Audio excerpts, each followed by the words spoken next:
अगर कोई प्लेयर एक आईपीएल सीजन में 450 या 500 रन बना दे तो उसके लिए वो एक ब्रिलियंट सीजन माना जाता है। कुछ और रन लगा दे तो वो ऑरेंज कैप जीतने के कंटेंशन में भी आ जाता है। बट व्हाट इफ कोई प्लेयर एक ही सीजन में इसका दोगुना रन लगा दे, 4 सेंचुरीज मार दे, T20 गेम में 16 इनिंग्स में से 11 इनिंग्स में 50 प्लस का स्कोर बना दे, एक सीजन में 973 रन बनाए and on top of that in सभी कारनामों को वो 152 के स्ट्राइक रेट से थ्रू आउट द सीजन करके दिखाया है। That's Virat Kohli for you. Undoubtedly साल 2016 में जिस लेवल की बैटिंग कोहली ने करा था उसे आज तक कोई भी बैट्समैन रेप्लिकेट नहीं कर पाया। उस सीजन उन्होंने सिंगल हैंडेडली टीम को फाइनल तक कैरी किया। टीम को प्लेऑफ में पहुंचाने के लिए उन्होंने इंजरी के साथ खेला, 8 स्टिचेस के साथ सेंचुरी बनाया एंड जब आखिरी के तीनों मैचेस मस्ट विन थे तो उन तीनों मैचेस में मैन ऑफ द मैच वाली परफॉर्मेंस देकर टीम को क्वालिफाई कराया। ओवर द इयर्स बहुत सारे बैट्समैन ने उस रिकॉर्ड को तोड़ने की कोशिश की, लेकिन वो इतना बड़ा माइलस्टोन है कि कोई दूसरा बैट्समैन तो क्या, खुद कोहली भी उसके आसपास दोबारा कभी नहीं पहुंच पाए। तो आइए आज देखते हैं विराट और आरसीबी के प्राइम ईयर्स को और समझते हैं कि क्यों इस इंसान को दुनिया चीज मास्टर और रन मशीन के नाम से जानती है।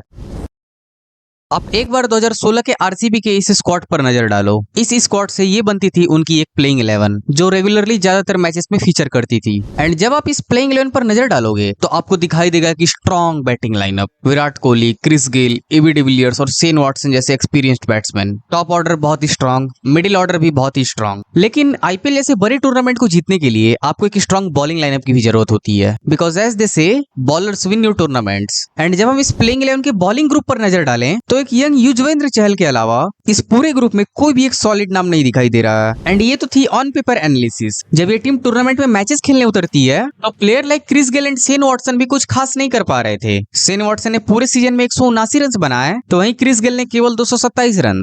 तो आखिर ये टीम 2016 के सीजन में आईपीएल फाइनल तक पहुंची कैसे? आखिर इस टीम ने अंतिम 7 मैचेस में से 6 मैचेस जीते कैसे? आखिर इस टीम ने अंतिम के 3 मैचेस में से तीनों मैच जीतकर क्वालिफाई कैसे करा? तो इन सभी सवालों का एक ही आंसर था और वो था विराट कोहली का बैटिंग। इस इंसान ने पूरे सीजन में आरसीबी को कैरी किया, हर दिन रन्स लगाए, हर एक नॉकआउट मैच, हर एक मस्ट विनिंग गेम में अपने परफॉर्मेंस से टीम को मैच जिताया। पूरे लीग स्टेज के 14 मैचेस में से 10 मैचेस में हाफ सेंचुरी लगाए। एक्चुअली 2016 के सीजन में आरसीबी का शुरुआत बहुत ही खराब हुआ था। उनका वीक बॉलिंग लाइनअप उन्हें हर मैच में बैकफुट पर ला दे रहा था। एक्चुअली शुरुआती के 7 मैचेस में से आरसीबी ने 6 मैचेस में 180 प्लस रन कंसीड किए, जहां दिल्ली के सामने 191 रन डिफेंड नहीं हो पाई, गुजरात लायंस के सामने 180 रन डिफेंड नहीं हो पाई, तो वहीं आरसीबी केकेआर के सामने 185 रन भी डिफेंड नहीं कर पाती है। जबकि कोहली अपने टीम को जिताने की भरपूर प्रयास कर रहे थे। इन सभी 7 मैचेस में से उन्होंने 5 हाफ सेंचुरीज लगाए और 1 सेंचुरी भी मारा, लेकिन हर बार टीम डिसअपॉइंट करती, बॉलिंग लाइनअप उन्हें लेट डाउन करती और इन सभी लॉसेस के बाद आरसीबी पॉइंट्स टेबल के बॉटम 4 पर पहुंच गई थी। यहाँ से उन्हें क्वालिफाई करने के लिए अगले 7 मैचेस में से 6 मैचेस जीतने थे। जी हाँ, ऐसी बॉलिंग लाइनअप के साथ इस टीम को 6 मैचेस जीतने थे। आरसीबी खेलती है 8वां मैच अगेंस्ट एमएस धोनी की राइजिंग पुणे सुपर जायंट्स। उस मैच में राइजिंग पुणे ने 191 रन बना दिए एंड बेंगलोर को टूर्नामेंट में अलाइव रहने के लिए ये मैच जीतना ही था, वरना फिर टूर्नामेंट में आगे बढ़ना बहुत ही मुश्किल हो जाता। एंड ऐसे प्रेशर सिचुएशन मैच में as an opener Virat Kohli batting करने आते हैं और उस मैच में 108 रन लगा देते हैं with an strike rate of 186 और उस पूरे मैच को एक तरफा 7 विकेट से आरसीबी को जिता देते हैं। और यहाँ से कहीं ना कहीं स्टार्ट हो गया था किंग कोहली का बीस्ट मोड ऑन, जहां वो अपोजिशन टीम्स को केवल अपनी बैटिंग से हराने के लिए निकल पड़े थे। इसके बाद के अगले 2 मैचेस किंग कोहली फ्लॉप कर गए, पंजाब के सामने केवल 20 रन और मुंबई इंडियंस के सामने केवल 7 run and as a result पूरी की पूरी टीम ही बिखर गई। आरसीबी एक मैच जीत पाती है और एक मैच बुरी तरह से हार जाती है एंड एज ए रिजल्ट अब होता क्या है, लीग स्टेज के अंतिम के 4 मैचेस, चारों मैचेस आरसीबी के लिए नॉकआउट थे। उन्हें अपने क्वालिफिकेशन को पुख्ता करने के लिए उन चारों मैचेस में जीत चाहिए थी। And here comes Virat Kohli. You know what, बड़ा प्लेयर कोई कैसे बनता है? केवल रन लगाने से नहीं, केवल मैचेस जिताने से नहीं, बल्कि रन तब लगाने होते हैं जब टीम को सबसे ज्यादा जरूरत होती है। मैचेस तब जिताने होते हैं जब पूरा टीम बिखर गया हो। अपने कमिटमेंट और परसिवियरेंस को तब शो करना होता है जब टीम में कोई भी नहीं चल रहा हो। And Virat Kohli has done it time and time again and again. उन्होंने आरसीबी के लिए, इंडियन टीम के लिए थ्रू आउट द इयर्स हमेशा ये काम करके दिखाया है and that's why he is king Kohli. जरा उन चारों नॉकआउट मैचेस में उनके रन्स को देखो। गुजरात के सामने 109, केकेआर के सामने 75, पंजाब के सामने 113 with hand injury and Delhi Daredevils के सामने 54। उन चारों मैचेस में से 3 बार मैन ऑफ द मैच। उन चारों T20 T20 मैचेस में एवरेज 88 का। एंड एज ए रिजल्ट होता क्या है, आरसीबी चारों मैचेस जीत जाती है इकलौता विराट कोहली की बैटिंग के कारण। जी हाँ, एबी डिविलियर्स का भी सपोर्ट आया, लेकिन हर मैच में अंत तक कोई अगर खड़ा था तो वो था इकलौता विराट कोहली। वो बॉलर्स को गंदा मार रहे थे। टीम का कप्तान होने के बावजूद, उस पूरे बैटिंग लाइनअप को नॉकआउट मैचेस में कैरी करने के बावजूद भी उनके चेहरे पर बिल्कुल भी प्रेशर नजर नहीं आ रहा था और ना ही वो ले रहे थे, क्योंकि 12वें मैच में केकेआर के खिलाफ फील्डिंग करते हुए उनका लेफ्ट हैंड इंजर्ड हो जाता है। और इंजरी भी कुछ ऐसा वैसा नहीं, बल्कि उसे हील करने के लिए उन्हें 8 स्टिचेस भी लगाए जाते हैं। उनके लिए उस दिन बैटिंग करना बहुत मुश्किल था और अगला मैच खेलना तो ऑलमोस्ट इम्पॉसिबल लग रहा था, लेकिन फिर भी उन्होंने उस दिन बैटिंग किया, 184 रन चेस करते हुए 75 रन बनाए और टीम को आसानी से 9 विकेट से जिताया। अब इसके बाद सबको यही लग रहा था कि विराट कोहली आखिरी के 2 मैचेस नहीं खेल पाएंगे, और जबकि दोनों ही मैचेस नॉकआउट्स थे, यानी कि हारने के साथ साथ टीम बाहर हो जाती। But for everyone surprise, Virat Kohli दोनों मैचेस खेलते हैं। अगला match against Kings 11 Punjab actually उनके करियर का बेस्ट मैच था। बारिश के कारण वो मैच केवल 15 ओवर का हो जाता है और उस मैच में विराट कोहली बैटिंग करते हुए 50 गेंदों में 113 रन लगाते हैं। जी हाँ, हाथ में 8 स्टिचेस होने के बाद भी 226 की स्ट्राइक रेट से बैटिंग करते हैं और अपने करियर का हाईएस्ट T20 स्कोर बना देते हैं। And that's the sign of a champion. उस मैच को आरसीबी ने 82 रन से जीता। उनके नेट रन रेट को एक बहुत ही बड़ा बूस्ट मिला। अगला match against Delhi Daredevils, RCB उस मैच को बहुत ही आसानी से 6 विकेट से जीत जाती है। And as a result Virat Kohli की इस डेडिकेशन के कारण आरसीबी को अंतिम दोनों ही मैचेस में काफी बड़ी जीत मिलती है, जिसके कारण होता क्या है, आरसीबी, एसआरएच और केकेआर तीनों के 16 पॉइंट्स थे, लेकिन आरसीबी का नेट रन रेट अच्छा होने के कारण टॉप 2 में फिनिश करती है और क्वालीफायर 1 खेलने का मौका मिलता है। क्वालीफायर 1 में कोहली फ्लॉप कर जाते हैं, सीजन का इकलौता मैच जहां वो डक पर आउट हो जाते हैं। हालांकि उस दिन वो मैच एबी डिविलियर्स का था, क्योंकि 158 का टारगेट चेस करते हुए आरसीबी का स्कोर पावर प्ले के ही अंदर 29 रन पर 5 विकेट था और वहां से मैच जीता इकलौता एक ही इंसान ने, जिसका नाम था एबी डिविलियर्स। 47 गेंदों में 79 run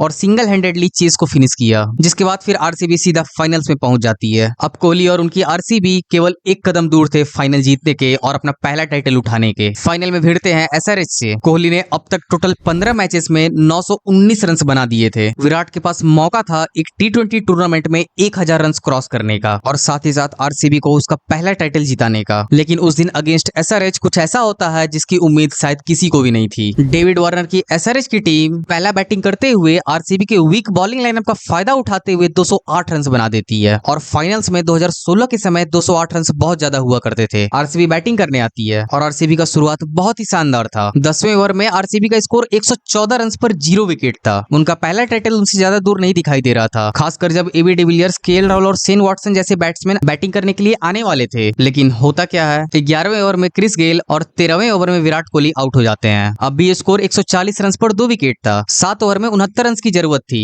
but all of sudden de Villiers की विकेट चली जाती है, केएल राहुल की विकेट चली जाती है और शेन वॉटसन की भी विकेट 17वें ओवर के अंदर चली जाती है। आरसीबी चोक कर जाती है और वो मैच अंतिम में जाकर 8 रन से हार जाती है। विराट कोहली उस दिन 54 रन पर आउट हो जाते हैं। उन्होंने उस सीजन में टोटल 973 रन बनाए। 27 रन से उन्होंने 1000 रन का वो माइलस्टोन मिस कर गए। अगर शायद वो 27 रन और बना जाते तो 1000 रन के साथ साथ वो आरसीबी को अपना पहला टाइटल भी जिता दिए होते, बट शायद किस्मत में कुछ और था। आरसीबी उस मैच, उस रात को कभी नहीं भुला पाएगी और ना ही क्रिकेटिंग वर्ल्ड भुला पाएगा विराट कोहली के उस ब्रिलियंट आईपीएल सीजन को, उस ग्रेट कमबैक को, कोहली के क्लच इनिंग्स को, और कैसे विराट ने सिंगल हैंडेडली उस पूरे आरसीबी की टीम को अपने बैटिंग के दम पर कैरी किया। अगर आरसीबी वो टाइटल जीत गई होती तो शायद उससे बड़ी जीत विराट के करियर में कुछ भी नहीं होता।